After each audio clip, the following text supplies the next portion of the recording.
देखें 12 साल जो है, 12 साल अगर आप किसी जमीन को कब्जा करके अगर आपने रख लिया, ठीक है, और कब्जा करने के बाद जो है, मान लेते हैं इसका जो मालिक है, जमीन का मालिक है, जमीन मालिक आप पर किसी प्रकार का कोई भी आरोप नहीं लगाया है, ठीक है, आपने कब्जा कर लिया, आरोप आपके ऊपर नहीं लगाया। कब्जा करने के बाद आपने मकान भी बना दिया, आप उसमें रहने भी लगे, और ये सभी समय देखते देखते 12 साल से अधिक समय हो गया, अधिक समय हो गया। इसमें मैंने आप एक कंडीशन ऐड किया है कि मकान में आप रहने लगे। क्या 12 साल कब्जा करने के बाद कानूनी तौर पर आप दावा पेश कर सकते हैं? बिल्कुल कर सकते हैं। आप मालिकाना जो है, यहाँ पर मालिकाना हक का आप दावा पेश कर सकते हैं। मतलब इतनी आसानी से आपको नहीं हटाया जा सकता है, इसलिए कि अब आप उसमें मकान बनाकर जो है रह रहे हैं और लंबे समय से आप पोजीशन में हैं। अब यहाँ पर जो समझने वाली बात है, जानने वाली बात है, बेहद ही जरूरी है, वो ये है इस मामले में खास करके कि क्या 12 साल कब्जा करने के बाद आपको इस प्रॉपर्टी का अधिकार प्राप्त हो जाएगा? तो ये कोई ज़रूरी नहीं है। अब ये फैसला जो है डिपेंड करता है कोर्ट के ऊपर, है ना, कि आपके पक्ष में फैसला दिया जाता है या नहीं दिया जाता है।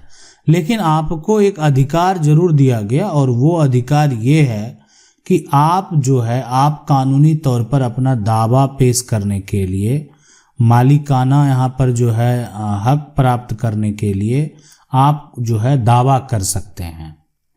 सवाल है कि 12 साल से अधिक जिस जमीन पर किसी व्यक्ति का कब्जा है, अब उससे भी अधिक है, उसके बाद जो है यहाँ पर जो भी है दाग है ना लगे हैं, तो वह जमीन उसी को मिलनी चाहिए ना। देखें, बिल्कुल ये जो है ना, कोई ज़रूरी नहीं है कि कब्जा जो अगर जिसका है उसी को ज़मीन मिलेगा, फिर तो मालिक का कोई मतलब ही नहीं हुआ। तो ज़मीन का जो मालिक है, कानूनी तौर पर जो है जिसके पास ज़मीन का टाइटल है, अधिकांश फैसले अगर देखा जाए तो उसी के पक्ष में हुए हैं कि अगर संपत्ति का जो मालिक है, अधिकार भी उसी का होगा। अब यहाँ पर फिर भी हर तथ्य, हर सिचुएशन को देखने के बाद हो सकता है आपका सिचुएशन अलग हो, आपका कंडीशन अलग हो, आपके पक्ष में भी फैसला हो सकता है। आप अगर उस पर मकान बनाकर रह रहे हैं, कब्जा है, लंबे समय से है, तो आपको ऐसे कोई हटा नहीं सकता है। आप भी मालिकाना हक का दावा करने के लिए आप केस कर सकते हैं, ठीक है। अगर आपका उस पर किसी प्रकार का कोई कंस्ट्रक्शन किया हुआ है ना, आपका मकान बना हुआ है, उस केस की हम बात कर रहे हैं। और रही बात यहाँ पर कब्जा करने वाले के अधिकार की, तो ये कोर्ट के ऊपर डिपेंड करता है, और आपके पक्ष में जो है आपका पक्ष कितना मजबूत है, आपके पास क्या पुख्ते सबूत हैं, आपका क्या आधार है, वो सारे सिचुएशन पे डिपेंड करता है। अगला सवाल है कि मेरी दादी के नाम खेती वाली जमीन है, पर खेती करने के लिए हम लोगों ने किसी और को दिया था। वह उसे 30-40 वर्षों से खेती करते आ रहा है। अब हम लोगों को उसे जमीन को बेचना चाहे तो वो लोग लेने से इनकार कर दिया है। तब हम लोगों को किसी दूसरे के नाम से उसे जमीन को रजिस्ट्री करना पड़ा। अब वह लोग जो खेती करते थे, उन्होंने हम लोगों पर जो है केस कर दिया है। हम लोग क्या करें? देखें, केस करने से कुछ नहीं होने वाला है। अब आप यहाँ पर देखें, आप सही बात है, अगर आप उसको बेचना चाहते हैं, है ना, बेचना चाहते हैं तो बेच दें, कोई दिक्कत नहीं है। और रजिस्ट्री अगर आपने कर दिया है, अगर आपने उस प्रॉपर्टी को बेच दिया, तो खरीदने वाला जो है, यहाँ पर खरीदने वाला जो है वो कब्जा भी कर लिया, कोई दिक्कत नहीं होगा उस केस का। आपकी संपत्ति थी, अब आपने खेती करने के लिए दिया, अब उसमें अगर कोई दावा पेश कर देगा तो ये तो सरासर गलत है। और यहाँ पर कोई कब्जा के आधार पर नहीं, लेकिन अभी के समय में, वर्तमान में अब जो है, अगर आप किसी को खेती करने देते हैं या आप किसी को ज़मीन अगर दें, तो उसके लिए जो एग्रीमेंट है, जो कॉन्ट्रैक्ट है, जो लीज है, वो डॉक्यूमेंट जरूर तैयार करवा लें। उससे होता क्या है कि आपने एक शॉर्ट टाइम के लिए दिया, और उसके बाद अगर आप उसको चेंज करना चाहते हैं, चेंज कर सकते हैं। उसी को कंटिन्यू रखना चाहते हैं रख सकते हैं, कभी भी वो आप पर किसी प्रकार का कोई कानूनी आरोप नहीं लगा पाएगा। अगला सवाल है, नमस्कार, मेरे दादा के नाम से जमीन है, पंचनामा बंटवारा कराकर मेरे दादा के बड़े और छोटे भाई और उनके बच्चे बंटवारा करा लिया है, जिसमें मेरे दादा के बच्चे 5 हैं और जिनमें एक को 12 धूर, बाकी को 4, एक तरह से यहाँ पर 4 को 5-5 धूर जमीन दिया है। टोटल जमीन 4 कट्ठा है। मेरे दादा के 2 बच्चे सिग्नेचर नहीं किए। बंटवारा पर जो बचा हुआ जमीन है उस पर मेरे दादा का भाई जो है रसीद कटवा रहा है। रजिस्टर 2 में 23-24 तक रसीद दादा के नाम से कट रहा है। क्या वो पंचनामा बंटवारा टूट जाएगा? देखें, जो पंचनामा बंटवारा है दादा के बड़े छोटे भाई, ठीक है, और उनके बच्चे का बंटवारा जो हुआ है, तब उसमें से 5 बच्चा है टोटल।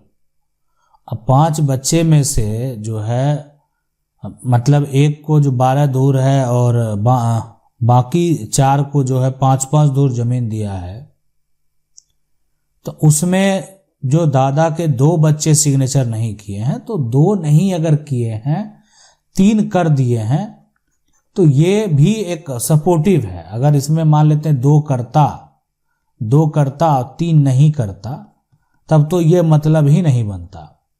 तो आधे से ज़्यादा लोग उसको सपोर्ट कर रहे हैं, तो वो इतना आसानी से टूटेगा नहीं। अब पंचनामा के आधार पर, माना पंचनामा को अगर सब लोग स्वीकार करते हैं, तो पंचनामा के आधार पर जो लोग 3 लोग सपोर्ट कर रहे हैं, आधार पर जो है यहाँ पर आप म्यूटेशन जरूर करवा लें, यानी उसका दाखिल खारिज जो है जमीन का वो आपको करा लेना चाहिए। उससे हो गया कि आपका जमीन का म्यूटेशन तो हो गया, रसीद जो है, अब ये रसीद जो है दादा के नाम पर कट रहा है, तो उस पंचनामा का तो कोई मतलब ही नहीं है। अगर अभी भी जमीन आपके पूर्वज के नाम से ही है, तो जमीन का जो बंटवारा हुआ, पंचनामा हुआ, उस आधार पे हुआ क्या? पंचनामा तो इसीलिए बना रहे थे ना कि जमीन अलग अलग हो जाए, जमीन का म्यूटेशन अलग अलग हो जाए, दाखिल खारिज अलग अलग हो जाए। अगर वो हुआ ही नहीं तो उस पंचनामा का कोई मतलब नहीं बनेगा, इसलिए ये कराना बेहद जरूरी है। अगला सवाल है, सर जी, पार्टीशन शूट किया हूं, तारीख बार बार फेल हो जाता है, क्या करें? नोटिस करता है पर पार्टी नहीं जाता है। डेट फेल, खेती को रोकने के लिए कौन सा फाइल शूट करना पड़ेगा?